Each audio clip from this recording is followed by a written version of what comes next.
Hola, hola, ¿cómo le va a todos ustedes? Un placer compartir nuevamente este espacio de feedback. Desde ya, primero, los agradecimientos a toda la gente que escribe ahí abajo.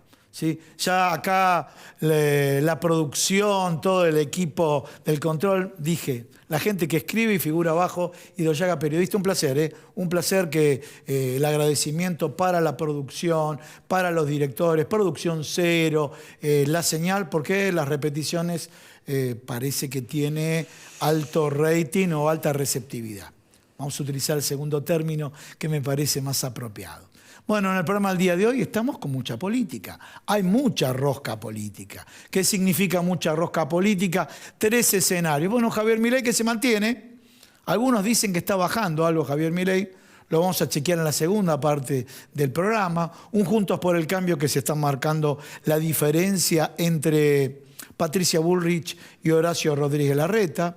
Algunas encuestadoras dicen que pareciera favorecida Patricia Bullrich. Y el Frente de Todos, donde Sergio Massa está en China. No se sabe mucho qué pasa en China, no sabemos si hay secretos chinos, lo que se instalaba y lo que se comunicaba respecto de las noticias que llegan. Bueno, vamos a ver un análisis de este viaje a China la semana que viene. Y cuando digo el viaje a China, no es que sea la panacea del viaje a China. Siempre remarco yo, tenemos que escuchar la información porque Jair Bolsonaro y Luis Ignacio Lula da Silva, los dos negocian con Estados Unidos y con China. El planteo estratégico, la capacidad de decisión, los lineamientos geopolíticos los debe fijar el presidente con claridad. Pero fijar lineamientos geopolíticos no implica negociar términos de intercambio en materia de comercio exterior con distintos países, ¿no? Y recordemos, China, por un lado, podemos decir que está cerrada, que es autoritaria, y por otro lado, en el Fondo Monetario Internacional, toma decisiones con el clásico pensamiento capitalista, no con un pensamiento de una economía cerrada. Bueno, planteado así, comenzamos la primera parte del programa con un referente de Juntos por el Cambio en la provincia de Buenos Aires, Juan Pablo Alam, senador provincial. ¿Cómo te va, Juan Pablo? Hola, Gustavo. Gracias por invitarme. Es muy amable. Lo mismo digo. Esperamos un segundito. También les quiero presentar la segunda parte del programa. Lo vamos a tener Pablo Romá, director de Circuitos Consultora, que bueno, hoy por hoy ustedes saben que todos los analistas políticos, encuestadores, investigadores están siendo las estrellas de los programas de televisión porque todos quieren saber para dónde va el electorado. Pero bueno, vamos a la primera parte. Juan Pablo, bueno, contanos un poco, me decía fuera del aire que están instalando con el equipo de Patricia Bullrich un mecanismo, llamémoslo así, innovador en todos los niveles de representatividad. Innovador en el sentido de que vamos a tener competencia como nunca antes dentro de Juntos por el Cambio, dentro del PRO. Había un liderazgo electoral natural y obvio que era Mauricio en Nación y María Eugenia en Provincia. Ninguno de los dos son candidatos por decisiones propias. Y eso hace que hoy nos preparemos por un escenario democrático, de competencia, que esperemos que sea sana, estoy convencido que así va a ser, pero tenemos un tronco común de valores muy importantes, pero al mismo tiempo tenemos matices, diferencias en algunas ideas, en velocidades, en profundidades, y nosotros estamos convencidísimos que Patricia Bullrich representa mejor el sentir de los argentinos, lo que la sociedad argentina está demandando en materia de firmeza, coraje, convicción, claridad de ideas, está muy bien reflejado en Patricia y por eso seguramente en la segunda tanda van a hablar de ese tema, pero Patricia viene creciendo sostenidamente y lo que estamos percibiendo en la calle, con la gente, con ese entusiasmo militante que desde hace mucho tiempo yo no veía, eso lo genera Patricia. Bien, bueno, contame un poco cómo estás viendo vos la provincia de Buenos Aires, porque bueno, vamos a discutir dentro de Juntos por el Cambio, específicamente también dentro del PRO, cada una de las intendencias, pelearlo, pero bueno, ¿cómo estás viendo? Porque si yo veo la geopolítica, digo, provincia de Buenos Aires. Si miro el mapita pintado Juntos por el Cambio, en departamentos es mayoría, en población no lo fue. Las encuestadoras lo dan razonablemente bien, utilizo esta palabra, a el actual gobernador, para Axel Kicillof, para su reelección. Bueno, ¿cómo están viendo ustedes la posibilidad de candidatos a gobernadores? Después nos volcamos a candidatos a presidente, por Juntos por el Cambio. Bueno, la semana pasada Patricia definió su propio candidato, que es Néstor Grindetti. Sí. O sea, es que había 3 opciones, los 3 tenían un pasado o un presente en gestión exitoso en municipios importantes, algunos como San Miguel, como Capitán Decir los nombres para que la gente... Javier Iguacel, Joaquín de la... El mensaje va. Sí. Puede ir para los incondicionales que se hagan de memoria. El mensaje puede ir para los que en la política van viendo este tercio móvil, va viendo qué nombre le suena, y eventualmente el mensaje también lo puede recibir alguien que está en la oposición. Por eso, los 3 candidatos que tenía Patricia, o precandidatos que tenía Patricia, eran Javier Iguacel, intendente de Capitán Sarmiento, Sí. Joaquín de la Torre, que fue intendente de San Miguel y que tuvo una gestión brillante, y Néstor Grindetti, intendente de Lanús. Finalmente, Patricia se decidió por Néstor, alguien que dio vuelta a Lanús, que tiene una gestión muy reconocida por los vecinos. ¿Qué significa dar en vuelta a materia de seguridad y de obras públicas? ¿Ah, sí? Y de mantenimiento general. Sobre ¿Sí? todo en materia de seguridad, un gran trabajo de Diego Kravetz. El vecino de Lanús se siente contenido, protegido, y tuvo su reconocimiento en el 2019 en una situación muy difícil en el conurbano para Juntos por el Cambio. Sin embargo, él se sostuvo por ese reconocimiento del vecino. Entonces, hoy Horacio ya había decidido desde hace muchísimo tiempo que su candidato es Santilli, o sea que en ese plano también vamos a competir. Está bueno porque Diego ganó la elección del 2021 y Néstor, candidato nuestro de Patricia, es un intendente exitoso en la 3ª sección electoral, o sea, y muy conocedor de toda la provincia de Buenos Aires, contra un oficialismo que vos decías, en todo caso yo diría que comparado con los números nacionales es lo menos malo que tiene el kirchnerismo. Pero sigue, estás halagando, ¿eh? Pero sigue teniendo... Estás halagando ahí. Sigue teniendo una inmensa... Es lo menos malo porque no está pegado a la cámpora, no está tan pegado a la cámpora. No, digamos, porque si vos mirás el 22% de aprobación del presidente, bueno, que tenga 30 y pico, 40 Kicillof es un milagro, digamos, pero también tiene 50 y pico, 60 de imagen negativa, y lo que estamos viendo es que el principal problema de los bonaerenses, por lejos, es la inseguridad. Y ahí es donde Kicillof no tiene una política, tiene un ministro que roza el ridículo.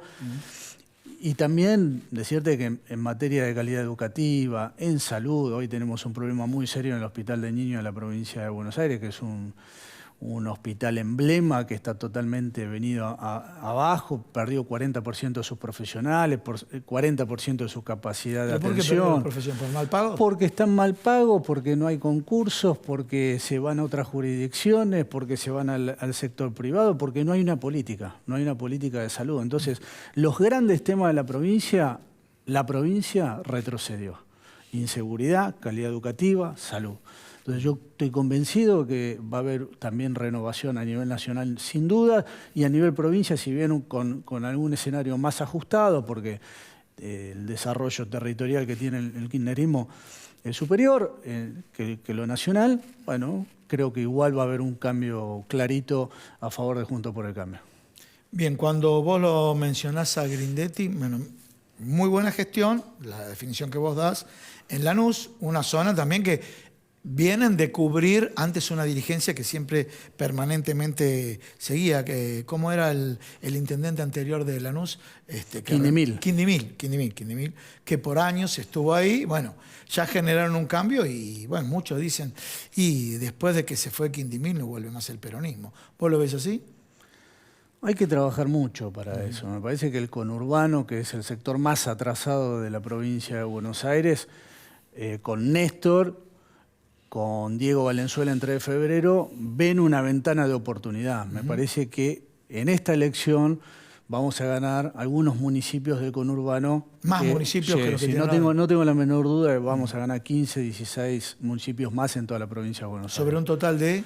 Y estamos en casi 135 es el total. Sí. Hoy tenemos 59 intendencias. 50. Yo creo que eso va a estar en 70 y pico, 80. Estoy convencido. Bien, bien, bien. Bueno, planteado así, pasemos al escenario nacional. Vos acompañás el equipo de Patricia Bullrich. Así es. ¿Sí?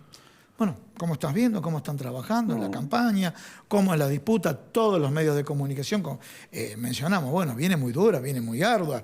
Las diferencias entre Horacio Rodríguez Larreta y Patricia Bullrich. Incluso decimos, si ganador A o ganador B, para no poner un nombre, porque si no tengo que repetir a los dos. Ganador A o ganador B. Gana uno, ¿queda bien la relación con el otro? Mira, Patricia siempre dice que si le toca perder, cosa que no va a ocurrir, pero si le toca perder, va a ser la primera en apoyar a Horacio. Va a estar firme en la campaña de Horacio.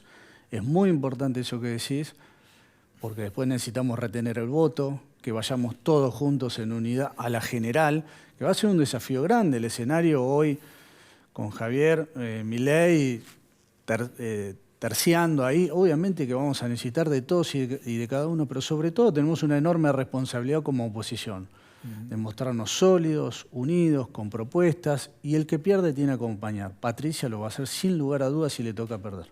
Tengo una pregunta. La vicepresidenta de la Nación, Cristina Fernández, lo subió al ring a Javier Milei. Algunos, no todos, no una figura tan fuerte como la de Cristina Fernández para lo que sería el kirchnerismo, pero muchos referentes de Juntos por el Cambio lo subieron al escenario Javier Milei. ¿Cómo lo estás viendo vos? Porque él, en ese ciclo de tercios, después cuando estemos con Pablo Román, Giacobbe me decía el otro día, no, son 4/4, hay un 25% de indecisos. Pero bueno, en este escenario de tercios lo están subiendo. Digo, lo sube por un lado Juntos por el Cambio y por otro lado lo sube el peronismo. Digo, la pucha, lo están sosteniendo y forma parte de la táctica electoral o dentro de una estrategia. Mira, primero decirte que lo de Javier Milei no es exclusividad de la Argentina. Me parece que ese es un fenómeno que se está dando en muchos lugares. Vox en España, Podemos en España. En Chile ganó un candidato que apareció o irrumpió 6 meses antes, Bolsonaro. Bueno, Trump lo hizo a través del sistema de partidos tradicionales. Pero, digamos, este tipo de... Bueno, Meoni en Italia, digamos, en Francia con Le Pen, digamos, pasa y creo que representa una insatisfacción con la política, ¿no? Que nosotros como fuerzas tradicionales debemos hacernos cargo de eso y presentar mejores propuestas, no enojarse con el candidato que canaliza ese voto enojo, ese voto protesta. Me parece que hay que ser superiores, hay que competir, proponer mejores ideas, con mejores equipos, con mejores cuadros, y que la gente sienta que, a pesar del enojo, la fuerza política que nosotros representamos le puede dar más seguridad de llevar adelante un gobierno con equipos, con propuestas, con la cantidad suficiente de diputados y senadores para llevar adelante las reformas estructurales que la Argentina necesita. Y yo te he confiado que Patricia en algún punto representa algo de ese voto, estoy convencido, y que finalmente en las generales parte de ese voto puede estar en disputa y puede sumarse a nuestro voto. Juan Pablo, muchísimas gracias por haber venido. Muchas gracias a vos por invitarme. Señores, no se vaya, que en instantes lo vamos a tener a Pablo Román. Vamos a preguntar un poco cómo ve él desde afuera este delicado equilibrio, no sé si es equilibrio, disputa entre los 3 tercios que están en los medios de comunicación y que vos vas a tener que tomar una decisión para votar.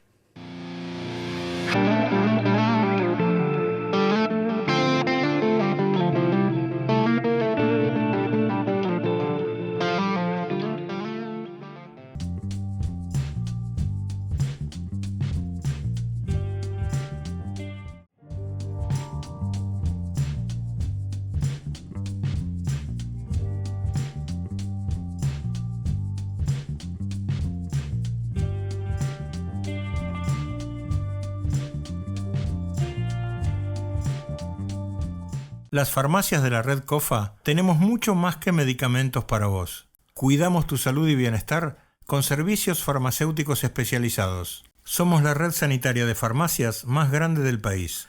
Estamos siempre cerca, las 24 horas, todo el año. Busca tu farmacia en red.cofa.org.ar. Confederación Farmacéutica Argentina.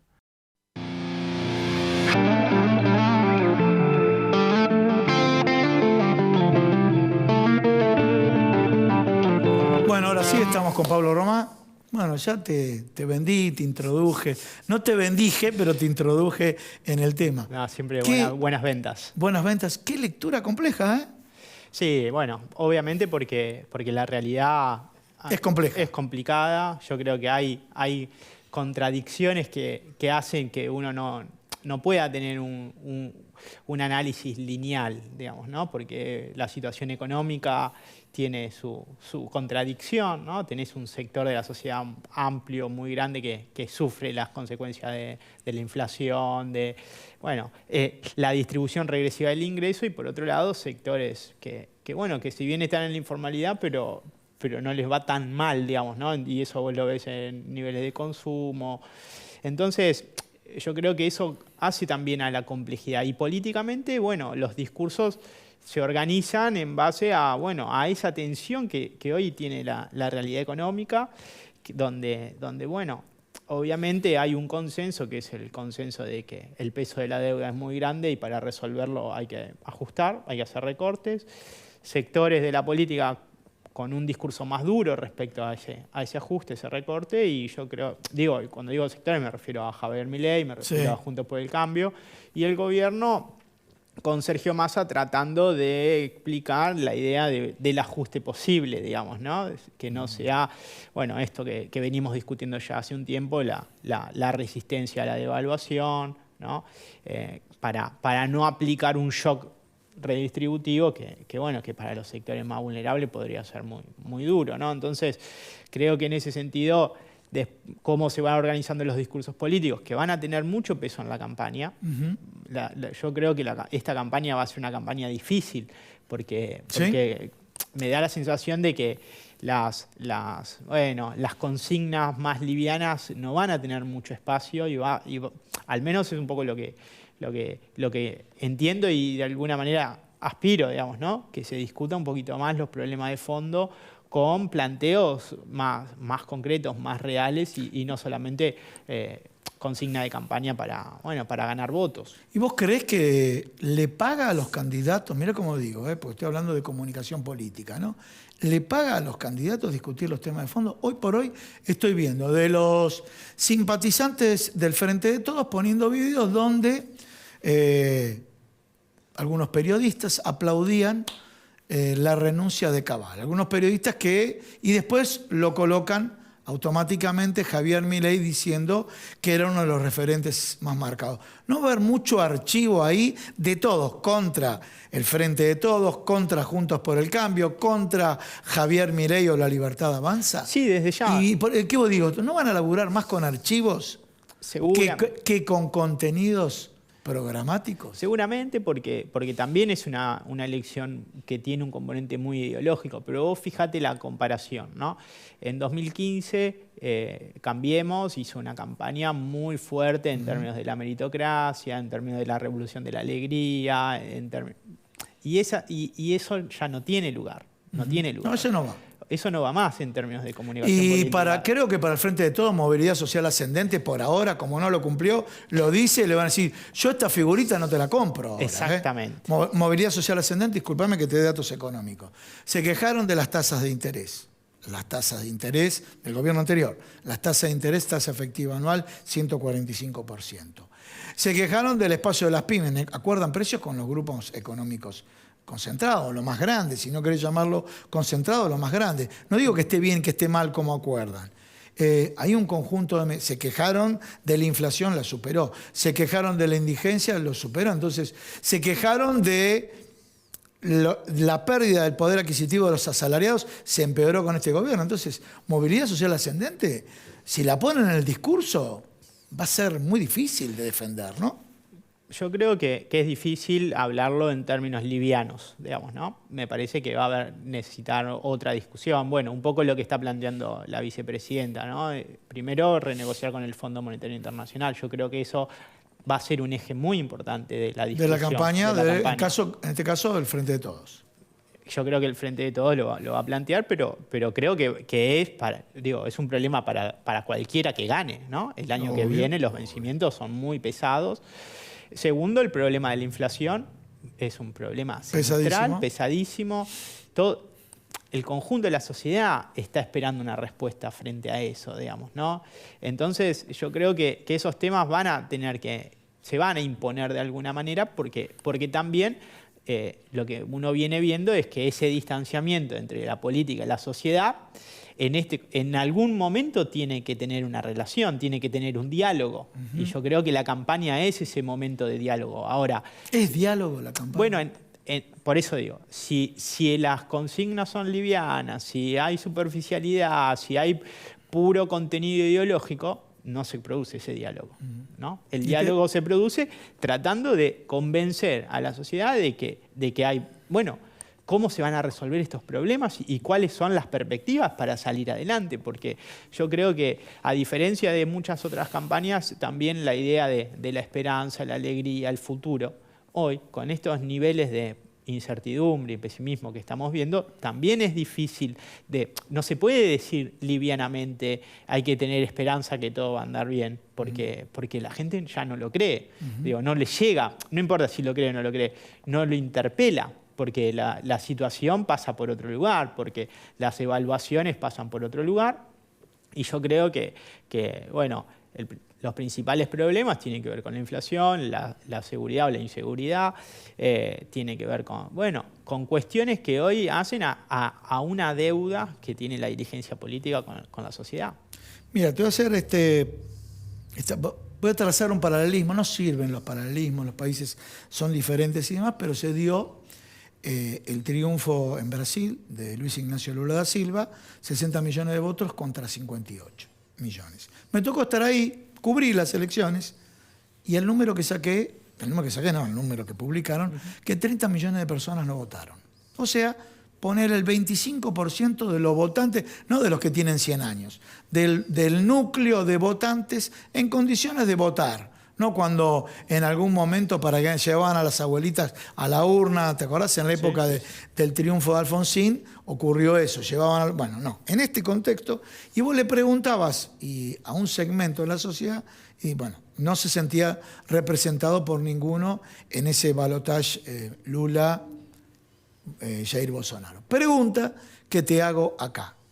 Si los discursos van a ser con estas características, sin debatir cuestiones de fondo, sin hablar de proyectos más, lineamientos muy vagos, ¿no va a terminar una guerra de núcleos duros y en esa guerra de núcleos duros va a haber un segmento de la población que no va a votar?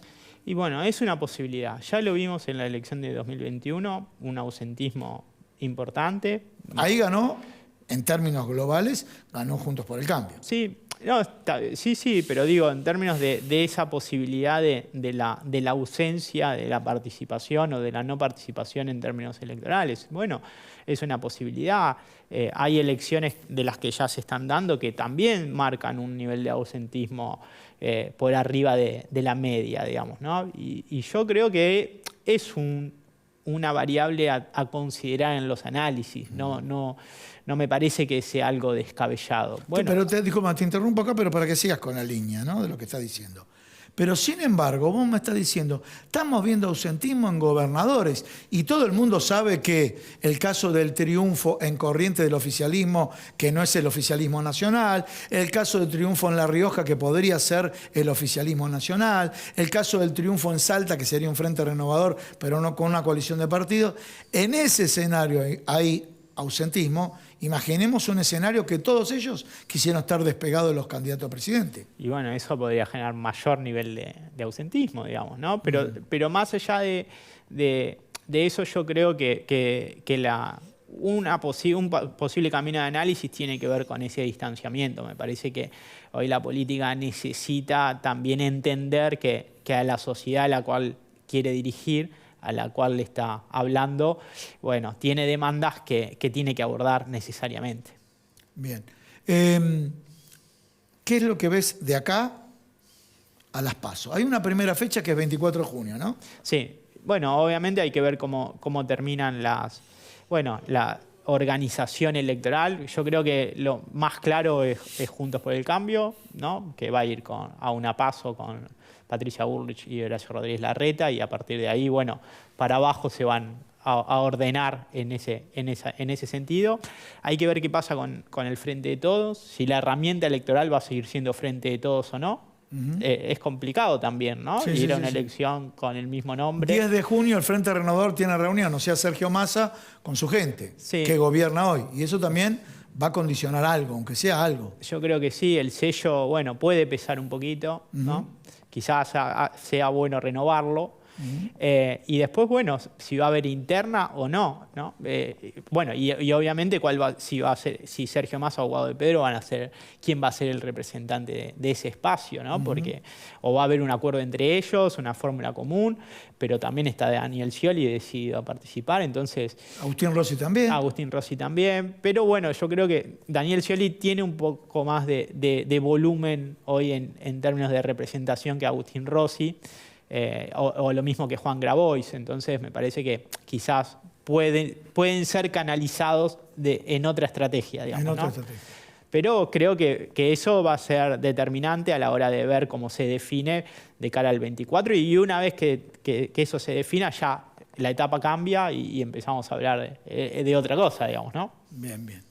Bueno, muchísimas gracias. Gracias a vos, Gustavo, un placer. Bueno, señores, yo me despido de todos ustedes, pero antes, el mes de junio, empezó algo de frío, todavía mucho frío no, pero si querés elegir buena ropa y elegante, la podés encontrar, ¿sabes en dónde? En Sastrería Windsor, que está ubicado en la calle Maipú 843. Este saco, este chaleco, mirá lo que es este chaleco, ¿sí? Esta camisa es de Sastrería Windsor, una sastrería con una forma de trabajo tradicional, pero con un enfoque moderno en cuanto a tecnología, telas y todas las necesidades tuyas para un buen vestir.